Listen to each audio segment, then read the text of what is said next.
Bonjour. Salut. Bonjour. Bon, toi c'est Bruno. Ouais, moi c'est moi. Voilà. Laurent. Moi c'est Laurent. Et moi c'est Thierry. Bon, bienvenue à bord de cette nouvelle vidéo en direct de Las Vegas du CES 2022. Mais oui, bien sûr que non, on n'y est pas. Et on avait très envie dans cette vidéo de partager nos impressions, nos ressentis sur cette deuxième édition en ligne, puisqu'effectivement, déjà l'année passée, nous n'y sommes pas allés. Cette année, on a décidé avec Swiss Tech de ne pas faire les frais d'y aller non plus. Et donc, du coup, ça nous a permis de voir ce qu'il y avait en ligne, ce qui était proposé comme alternative. Et puis, on va partager tout ça avec vous pour bien un petit peu débriefer sur cette édition qui se tient encore à l'heure où on enregistre. Hein, c'est ça, Bruno? Ouais, encore en présentiel, comme on dirait, Et ça mais se termine ce soir. avec un jour de moins.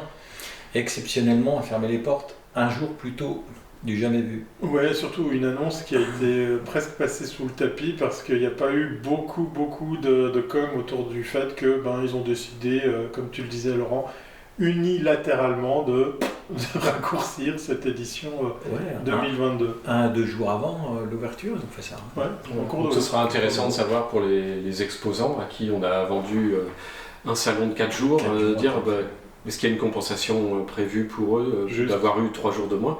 Et pour un visiteur, par contre, voilà, on a le visiteur qui a réservé son hôtel pour 5 jours alors qu'il aurait pu faire que 4 par exemple.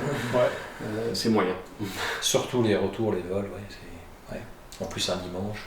Exactement. Non, mais les gens font du shopping sur place à Las Vegas, il y a de quoi s'occuper. Oui, c'est ouvert. Puis pendant qu'on parle, on vous partage les images qui sont mises à disposition pour les médias. Même si c'est en time-lapse, il n'y a pas besoin de regarder trop longtemps pour s'apercevoir qu'il n'y a vraiment pas beaucoup de monde, en tout cas beaucoup moins que les années précédentes. Nous qui avons connu l'affluence d'un vrai CES, exactement. Les places, les allées pour circuler où c'était difficile, là, on peut circuler facilement. Le trafic qu'on voit là, c'est le trafic qu'il y aurait avant l'ouverture du salon normalement. Ouais, clairement. Et puis c'est assez fou de voir que tous les plans qu'ils nous mettent à dispo sont toujours un petit peu sous la forme de time-lapse. Ça permet comme ça de faire de l'image au kilomètre sans forcément tout montrer ou tout cacher. Voilà, Que c'est vide. Ça c'est la nouvelle halle, Thierry ? Oui, alors c'est ça aussi, on a commencé cette petite capsule. Là, on est au LVCC, vous reconnaissez l'entrée, la moquette tellement typique. En préambule de cette capsule, vous avez vu les images de l'entrée de la nouvelle aile ou la nouvelle partie du CES. Il y en a 3. Je vais y revenir peut-être vite fait sur nous pour vous montrer effectivement à quoi ça ressemble. Véhicule tech, la zone véhicule tech était ouverte et réservée uniquement aux véhicules.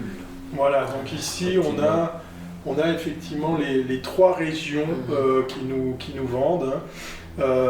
Tech East, qui est effectivement le LVCC, le Las Vegas Convention Center et le World Trade Center, et la nouvelle partie Westgate Las Vegas et Renaissance Las Vegas. Au centre, vous reconnaissez, c'est notre coin favori, c'est le Venetian avec les startups et tout ce qui va avec le Palazzo. Et puis toi tu disais... c'est aussi ça les directs, c'est de mettre un petit peu... Normalement on met des chats, mais là on a mis un chien. Voilà. Mais à mon avis il est en train de courir après un chat. C'est ça. Le Tech House, Tech South avec l'ARIA, le MGM, toute petite partie qui était déjà aussi pas forcément très fréquentée pour les autres éditions. Alors qu'est-ce qu'on peut dire de ces... peut-être petit recul en 2020, janvier 2020, c'est notre dernier CES physique où nous sommes allés. Moi, j'y suis allé 8 fois d'affilée.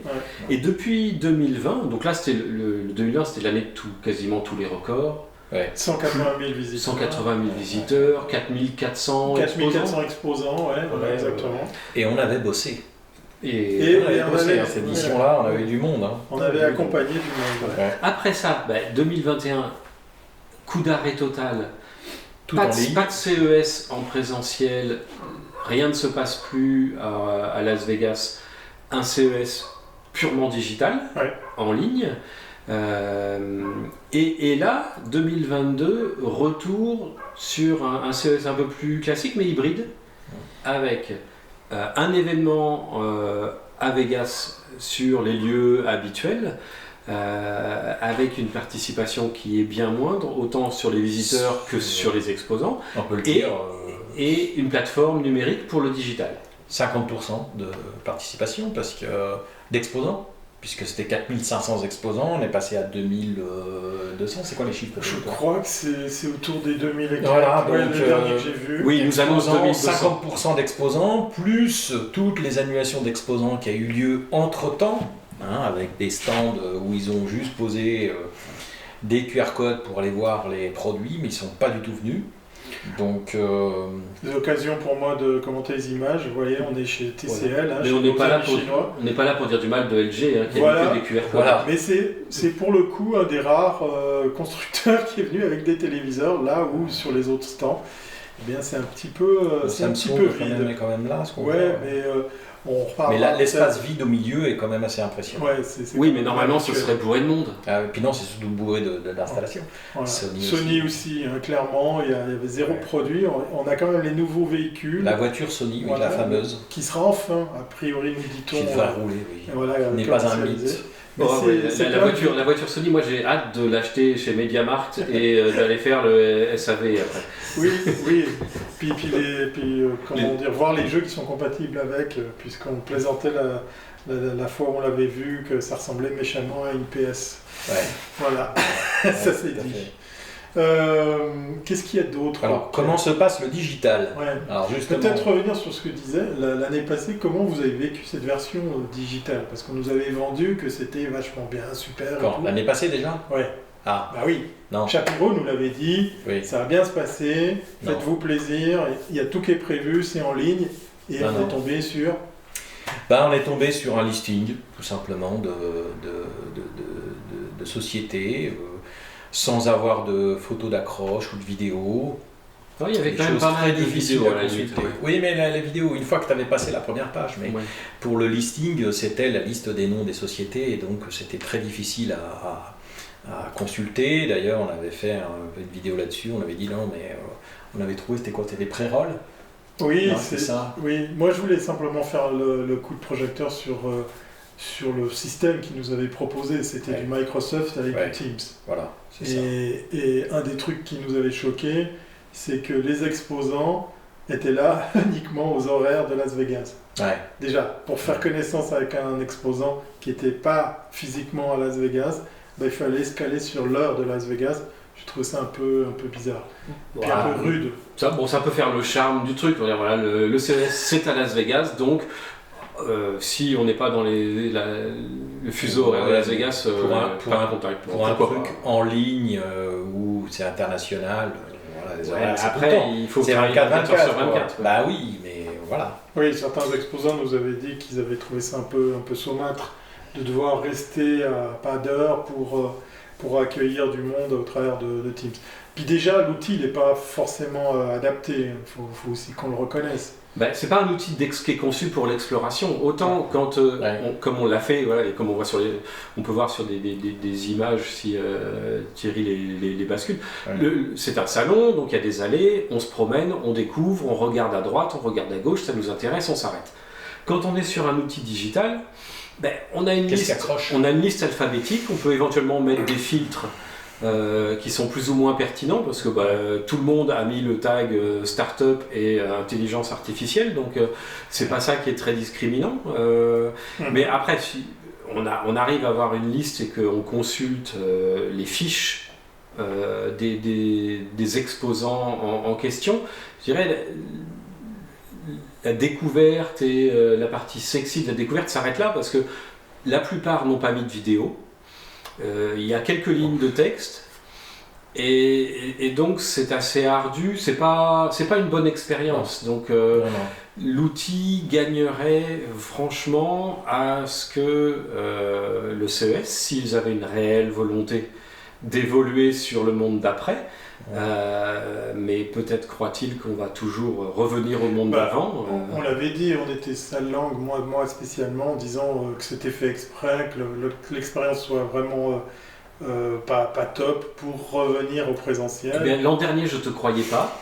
Ouais. Et cette année, comme ils n'ont pas appris et qu'ils restent sur une expérience utilisateur qui est très moyenne, je commence à bien penser que en fait, leur fonds de commerce, c'est un salon qui est plutôt génial quand il se déroule en conditions normales. Et ils n'ont pas basculé sur le mode, on risque d'avoir à fonctionner en hybride ou en digital uniquement. Donc ils ont pas fait la bascule. Ouais, clairement. Et puis côté exposant, pour revenir à l'année passée, moi je m'étais permis de contacter certains exposants qui m'avaient confirmé que de leur côté c'était pas top, même si pour certains ils avaient fait du business, ils n'avaient pas forcément aimé l'outil. Il n'y avait pas eu beaucoup de trafic pour eux. Voilà, exactement. C'était un peu rude pour le décalage horaire et puis pour la génération de leads. Mais il faut voir que justement cette année, ces outils-là justement ont changé, puisque c'est plus Microsoft qui s'en est occupé. Apparemment, de ce qu'on a pu voir sur certaines choses hébergées, c'est de la AWS, donc Amazon, et que ils ont changé un peu d'orientation, un peu réseaux sociaux. Non ? Qu'est-ce que tu peux nous dire là-dessus, Laurent ? Oui, c'était le seul de nous avoir trois testé. La partie réseaux sociaux, oui, ils l'animent, ils font feu de tout bois, je dirais. Une des choses qui est quand même un avantage avec cette partie digitale qu'on n'avait pas eu, par exemple, en 2020, c'est que quand on est sur place, ce qu'il faut savoir, c'est que quand on est sur place à Las Vegas et qu'on fait le salon en 4 jours, le temps est compté et on ne peut pas tout faire. C'est impossible. Là, la plateforme digitale, ils vont nous la laisser jusque fin janvier, donc on aura le temps de la voir en long, en large, en travers. Et normalement, tous les événements, on va dire publics non payants, parce qu'il y a un cycle de conférences payants, et il y a des conférences, on va dire, qui font partie du tronc commun. Donc toutes les conférences qui sont en commun sont en live stream. C'est-à-dire que sur leur application, on a 4 canaux, donc Channel 1 jusqu'à 4, et où on peut suivre les keynotes, certaines conférences, plus ou moins comme si on était à Vegas, sauf que là on peut le faire en direct ou en replay. Après, on peut penser ce qu'on veut. Par exemple, une des keynotes que j'ai vues au moment de l'ouverture, c'était la CEO de General Motors qui est intervenue 3 minutes en live, on va dire, où Gary Shapiro, donc l'instigateur du CES, lui passait la parole, pour après lancer sa keynote, qui était en fait enregistrée des jours auparavant, et ils nous ont simplement balancé une vidéo pour une keynote, donc ça perd un peu de sa superbe. Ouais. On découvre à l'image l'outil, alors forcément à l'heure où on est en train d'enregistrer, il y a 0 channel ouvert, donc il y a juste la boucle vidéo qui tourne. Et puis on le disait avant, on était plus avant, Bruno, on avait vu qu'il y avait 132 personnes qui étaient connectées. Ouais. Là on n'est plus que 130. Non, 132, non. Ouais, je suis sur le deuxième canal. Parce que voilà, sur le canal, ça change. Sur Canal 1, il y a 130 personnes qui sont là comme nous à attendre que ça démarre. Sur le deuxième, il y en a. Mais pas forcément à attendre, ces gens qui sont connectés, ils peuvent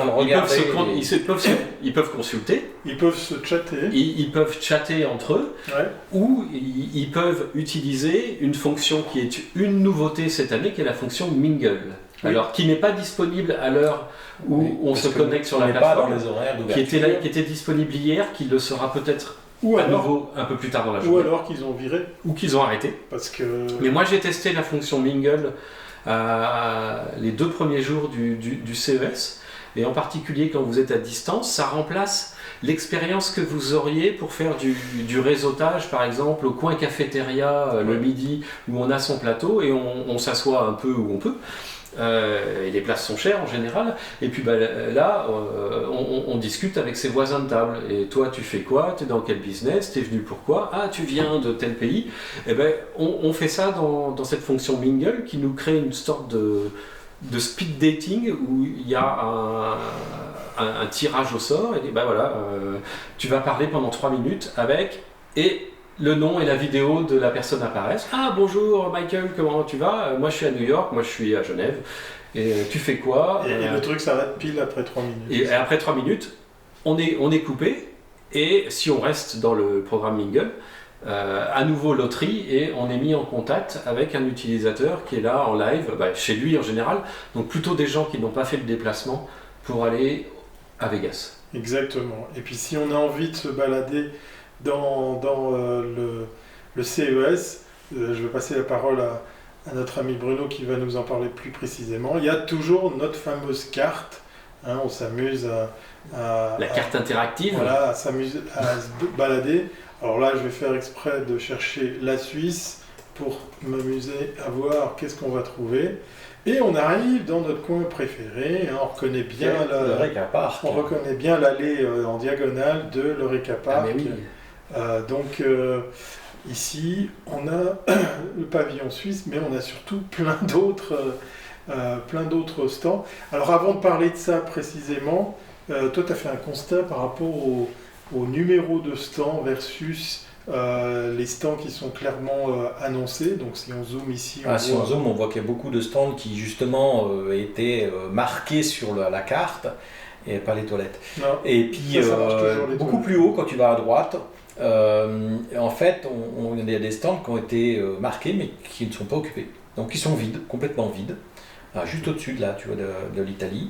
Tu as un stand qui est marqué. Voit, là, par exemple, voilà, il y a des cases qui sont vides. Même il y en a un beaucoup plus gros qui est au-dessus, tu vas voir. Donc, les gens qui arrivaient réservés, voilà, ils sont pas venus. Monte encore, voilà, sur le côté. Celui-ci est vide. Et donc c'est assez impressionnant de voir que ça fait partie des exposants qui ont réservé, qui avaient planifié de venir, et qui au dernier moment, vu la situation sanitaire, ne sont pas venus du tout. Et donc les stands sont restés vides. Bon, un peu comme nous, hein, on avait réservé l'hôtel et puis finalement on n'a pas pris l'avion, on a décidé de payer. On n'avait pas réservé l'avion du tout. C'est tout ça. C'est autre chose. Enfin voilà, donc ça c'est le double fait qu'il y avait beaucoup moins d'exposants inscrits et encore à la fin il y en a certains qui ne sont pas venus. Donc c'est toujours compliqué vu la situation actuelle. Et puis puisqu'on est dans le coin de l'Eureka Park qui porte plus ce nom, je crois d'ailleurs. Si, toujours. Ok, d'accord. Tu regardes sur la carte, il y a dans le coin. Hein. Ok. Je sais pas ce youtubeur que tu as vu là, ce qu'il avait dit, mais c'était pas. non, il parlait du CES Unveiled qui avait lieu la veille de l'ouverture. Juste pour, puisqu'on est là-dessus, parler du fait que il y a toujours nos amis suisses, nos compatriotes qu'on salue qui sont présents. On a les Italiens, les Hollandais, mais on a un paquet. Alors ça, ce qui est assez impressionnant à remarquer, la présence des Coréens, donc la Corée du Sud, hein, bien sûr, qui a pris une présence de près de 500 exposants enregistrés, alors que c'était plutôt les chiffres qu'on attendait de la part de la France, qui actuellement sont à 240 et quelques. Donc c'est assez impressionnant, on pourra dire même que la Suisse est entourée par des stands de la Corée, donc c'est la première fois qu'on voit ça. D'habitude, il y avait des gros stands, mais là... Petit flashback, en 2019, la France avait plus de 1000 startups. De 1000 exposants en totalité de la surface sur tout le CES. Tout à fait. Ouais. Bon, ils avaient quand même bien diminué après, mais au niveau start-up, ils étaient, en tout cas dans la zone de l'Eureka Park, dans les 400, 450, dans les derniers qu'on avait vus. Et là, ils sont à 240, 244. Moitié. Voilà, donc ils ont divisé par 2 leur présence pratiquement. Bon, ce qui n'est pas forcément un mal, parce qu'on avait constaté... Il y avait beaucoup de... Il y avait des stands qui n'avaient pas forcément de justification à être là, où ils n'étaient pas prêts. Il y avait des patates connectées. Il y avait des choses qui n'étaient pas nécessairement vouées à un grand succès. Mais pourquoi pas, c'est l'endroit où on peut découvrir des choses un peu insolites et différentes. Et la version média. Alors la version média, je vais vous montrer un petit peu de ce qu'on peut voir effectivement côté média, comme par exemple ici tous les rendez-vous prévus à noter. Alors c'est pas la grosse folie. Mais quand même le CES Unveiled, moi je suis allé à l'événement de Paris. Mais le CES Unveiled qui se tient à Las Vegas la veille du jour d'ouverture officielle du salon est véritablement quelque chose d'un peu exclusif qui est réservé aux journalistes. C'est-à-dire que moi, avec un badge de visiteur de l'industrie ou acheteur de la distribution, je n'ai pas accès au CES Unveiled de Las Vegas. Toi, avec ton badge média, tu peux. Je peux. Alors, ceux qui voient à l'image que je ne suis pas encore connecté, rassurez-vous, même en étant connecté, on n'a toujours pas accès à cette matière première parce qu'elle a été enregistrée, bien évidemment, vous doutez bien que tout ça, ça a été capturé, filmé, etc. Ça, c'est quand même normalement assez bien fait. Mais ce que je peux dire du côté média, c'est très triste en matière de matos qui est mis à disposition, puisque côté documents comme par exemple les communiqués de presse, je ne veux pas faire ma mauvaise langue, mais celui qui est le plus récent date de janvier, le 5 janvier de cette année, avec, je vous le voyais un petit peu en haut de l'image, ce bandeau vert qui s'affiche chaque fois pour dire qu'il vous faut être vacciné complètement, patati patata. Enfin bref, le CP ici, le communiqué de presse ici dit c'est génial, on a pris les mesures, on a fait attention, etc. Mais en soi, il n'y a pas de grosses annonces qui sont faites. Je reviendrai sur l'histoire des annonces, sur des newsletters, sur les communiqués de presse, qui sont pour le coup peut-être cette année mieux foutus par les marques elles-mêmes que par le CES. Puis là, le CES nous sort quand même quelques grands noms. On parle de Canon, on parle, tu vas revenir, de John Deere, le copain des tracteurs. Ouais. LG avec justement aussi ces nouveaux écrans, mais ça nous fera aussi parler des fameux écrans vidéo sur fenêtre. Et puis on nous sort les grandes marques, Intel, Sony, etc. Sony qui a effectivement été de la partie du Unveil, puisque Sony a fait sa propre conf. Par chance, je l'ai vue, mais je ne sais pas si elle est déjà à disposition en vidéo, où là, clairement, l'accent a été mis chez Sony sur les outils de post-production, des nouvelles caméras de prise de vue vraiment bluffantes, toute la chaîne de post-production qui vient derrière. Puis un petit peu comme une cerise sur le gâteau, on a fini la conf de Sony avec la nouvelle voiture, la Vision, la 2, qui nous promet Sony, sera enfin commercialisée. Quand, combien, ça je ne sais pas. Oui, côté média, pour résumer la question, je suis super déçu, je suis super frustré parce que j'ai l'impression qu'il y a moins. C'est peut-être le même débat, le même constat qu'on peut faire par rapport à l'expérience en ligne, la version électronique. On a meilleur temps d'aller chercher par soi-même les infos que d'attendre que le CS nous en mette à disposition. Est-ce que c'est parce qu'ils sont en sous-effectif? Est-ce que parce que c'est difficile de trouver l'info? Est-ce que c'est les deux à la fois? Je ne sais pas, mais j'ai un sentiment de frustration. Ouais. Voilà. Il n'y a rien d'autre à dire pour les médias. Le truc, oui, allez, on va quand même essayer de rester positif. Il y a un truc que j'aime bien, je vais vous l'afficher à l'écran. On avait parlé l'année passée d'un des moyens qu'on avait eu de découvrir des startups, c'est l'accès au B-roll. Vous savez, c'est toutes ces vidéos qu'on vous met à disposition pour les médias, pour le coup, pour illustrer vos sujets. On s'est amusé à vous en partager quelques-unes. Tiens, on va aller du côté de l'intelligence artificielle. Donc vous voyez ce matériel-là, vous pouvez vous le télécharger, vous pouvez vous le procurer quand on est média. Et on a le droit de l'utiliser, il est fait pour ça. Voilà, j'arrive pas à le mettre en plein écran, c'est pas grave. Et ce matériel-là, il est tourné par les équipes du CES pour illustrer peut-être des propos, des sujets, parce que vous n'êtes pas sur place. Et l'année passée, on s'était amusé à passer en revue ce stock de vidéos qui était bien plus important pour justement, en tout cas moi, partir à l'aventure comme on le fait dans l'Eureka Park pour découvrir au hasard des technologies, des nouveaux produits, des nouveaux services. Là, je dois dire que c'est un peu moins flagrant, c'est un peu moins possible de le faire. Puis il faut aussi se rappeler que ces médias, ces vidéos, elles sont tournées par les équipes du CES et c'est peut-être eux qui ont comme ça la possibilité d'avoir un parti pris pour choisir qu'est-ce qui vous met en avant. Est-ce que c'est pas justement la différence principale l'an dernier où le B-roll il était essentiellement peuplé de vidéos uploadées par les marques en amont, ça avait bien marché. Alors que là tu as du contenu produit peut-être sur place qui est peut-être plus authentique, parce mais moindre. Ouais. Ils ont filmé le premier jour de presse. Ils ont quand même du matos. Il faut chaque fois afficher. On trouve effectivement aussi des vidéos pour certains constructeurs. Et j'ai le sentiment que c'est moins la folie par rapport à ce qui nous avait permis l'année passée de partir à la découverte de nouveaux produits. Vous allez trouver effectivement des vidéos qui sont faites par les équipes du CES. Alors au niveau qualité, ça versus celles qui sont fournies par les constructeurs eux-mêmes, ça va être très, très variable. Maintenant, est-ce qu'on a besoin d'aller à un CES? Si tout compte fait, ce matos, on peut le consulter en ligne et puis faire son marché sans bouger de chez soi. Mais le CES, c'est autre chose. Voilà. C'est l'expérience et tout. Mais là, bon, on est un peu vide. Voilà, c'est tout. En résumé, l'expérience digitale versus l'année passée. Cette année, c'est encore pire. C'est ça. C'est encore pire que l'année dernière. Déjà, l'année dernière, c'était pas brillant. Là, cette année, c'est encore pire. Voilà. On avait des attentes d'amélioration, et comme les améliorations, la plateforme elle fonctionne.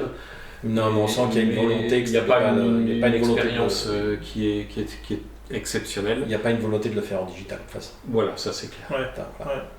On est d'accord là-dessus. C'était la conclusion de la version en ligne, voilà. Ouais, de la comparaison entre les 3 dernières éditions. On pourrait peut-être terminer par faut-il aller au CES physiquement versus en ligne? Ah non, de toute façon, le CES, c'est physiquement. Mais est-ce qu'il y aura un CES 2023? Alors ça, on verra bien. De toute façon, on va bien voir. Normalement, dès que c'est fini, ils annoncent déjà les dates pour l'année prochaine. Je pose la question, c'est parce qu'on a eu des effets d'annonce du côté de chez BMW, chez Mercedes, chez qui c'est qu'il y avait encore Panasonic, et il y en a encore pas mal d'autres qui disent vouloir ne pas forcément rééditer la chose. En tout cas, pas venir à cette édition ou baisser la voilure, mais carrément peut-être envisager de ne pas revenir l'année prochaine. Alors, on verra si c'est des bruits de couloir. En tout cas, tout ce qu'on peut dire, c'est que Vivatech a déjà annoncé les dates pour cette année, et il sera à Paris. Il retourne à la porte de Versailles, donc... La France continue. La France continue, Vivatech est encore existant. D'accord. Voilà. Voilà, c'était la première des capsules. Vous allez retrouver toute la suite de notre compte-rendu du CES 2022 sur cette même chaîne YouTube. Vous avez le droit de liker, de partager. Vous avez des commentaires ou des choses à corriger ou à compléter par rapport à ce qu'on vient de vous partager. N'hésitez pas à le faire. Faites-le dans les commentaires. Vous avez le droit, c'est fait pour ça. On va se dire à très bientôt. Tout de suite. Oui, dans une autre vidéo.